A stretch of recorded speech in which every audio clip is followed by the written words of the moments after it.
是徐伟老师，又到了微笑生活课语的时间了。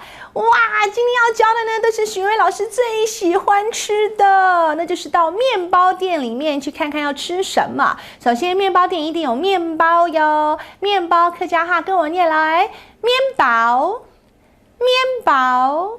哎呦，念起来就觉得好好吃哦，面包。再来蛋糕怎么说呢？雞卵糕。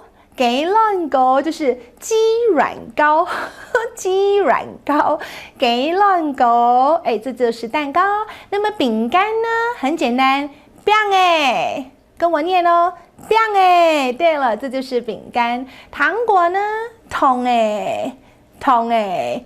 棒哎，桶哎，哇，好棒哦！然后呢，徐老师教一句话咯，你说我很喜欢吃面包，怎么说呢？我就是我，懂中医识，懂就是很，中医就是喜歡的意思。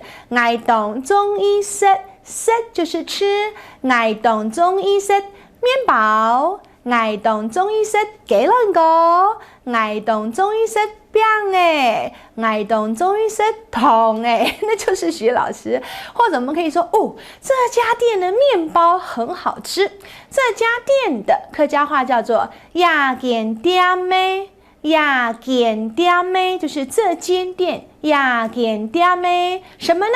面包懂好食，懂好食，好食 yummy yummy 好好吃的意思。好食好食。呀間店咩雞卵糕懂好食，有跟着念嗎？拜託拜託嘛！呀間店咩餅哎懂好食，哎，很好。呀間店咩桶哎懂好食，會啦。接下來英課喜相逢，我們要教一個本來說好的咯，結果啊第二天突然間就變卦了，就翻臉啦。這個客家話怎麼說呢？食西瓜半壓反蒸，再來一次。食西瓜半壓反蒸，西瓜就是西瓜，食西瓜吃西瓜，大家都有經驗嘛？晚上太晚的時候吃太冰的西瓜，半夜咕嚕咕嚕咕嚕拉肚子了，對，本來很開心的事，結果變成起毛劑很不好，落曬了，哈哈。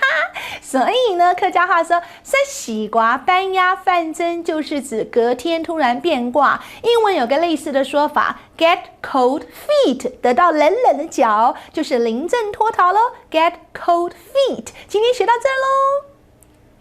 接下來呢，要跟着徐老師複習咯，嘴巴張開來哦，要把語言學好，千萬別偷懶哦。來，第一句，面包，雞卵糕，餅誒，桶誒，我懂中醫識面包，我懂中醫識雞卵糕，我懂中醫識桶誒。我懂中醫識餅哎，很好。這間店的麵包很好吃，呀間店的麵包懂好食。還記得突然變卦，食西瓜半壓反蒸，也就是英文的 get cold feet。趕快學會按這聲音，再見。